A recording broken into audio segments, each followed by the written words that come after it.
Hello ladies and gentlemen and welcome, I am DarkVadek and this video is a video review of Elite Dangerous.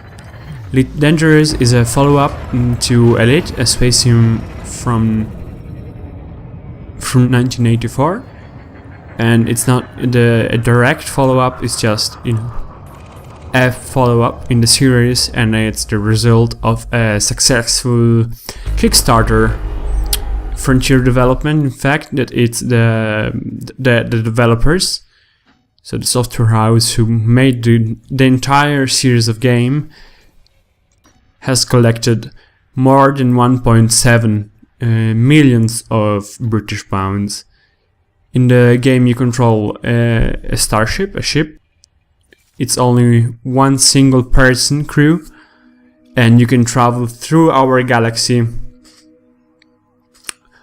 earning money called credits in a variety of ways, so in jobs like trader, bounty hunter, explorer, miner and smuggler.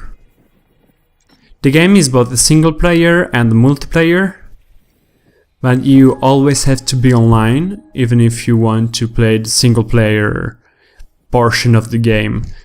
The player moves in a galaxy with 400 million solar system with names, positions and also their type that are very similar to the same that they would have in the Milky Way. Most of these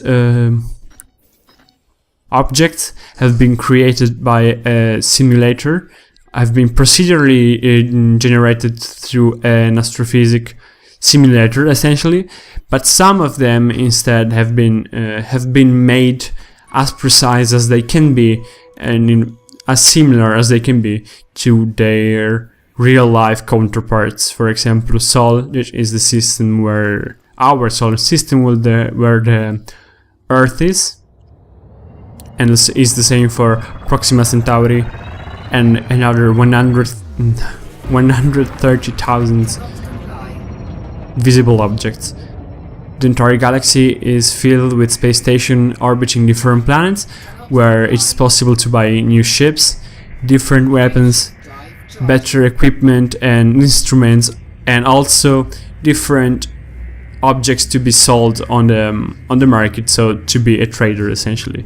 Still, in the station is also possible to sell the your stolen goods on the black market.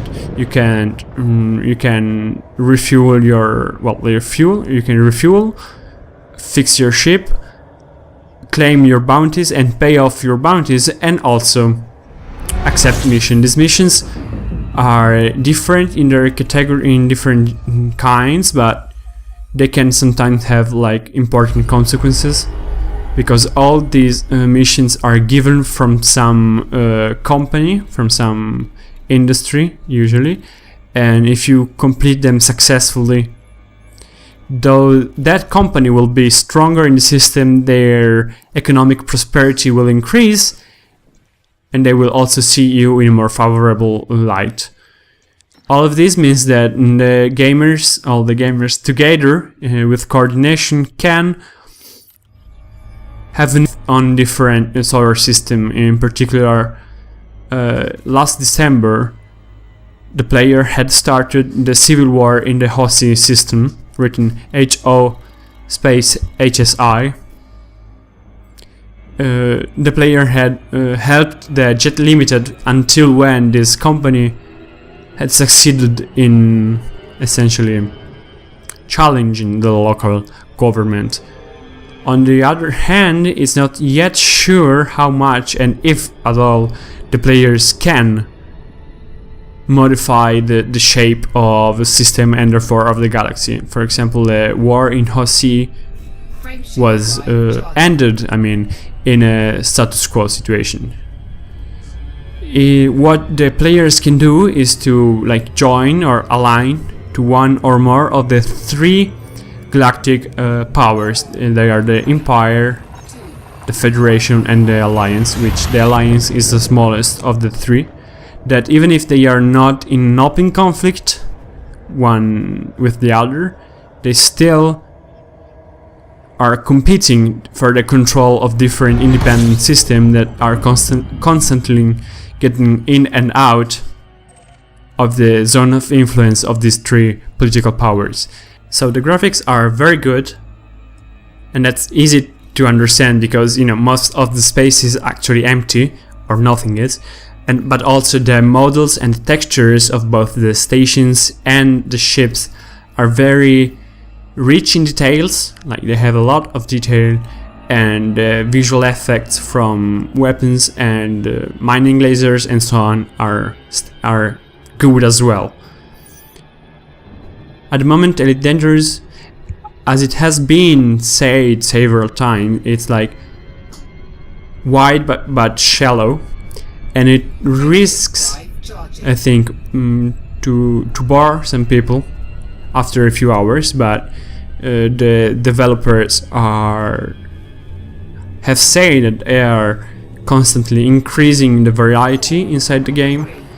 And for example, a few weeks ago they announced that in these days they will introduce the community goals that should be completed by a variety of players, and these goals should have an actual impact on the galaxy. But this lack of variety is not like a doom spelling flow, let's say, because in my opinion I've found myself sometimes lost, in a figurative sense obviously, inside the world, the environment, several times, like lost in the sense of totally immersed in this world or in this galaxy, I guess.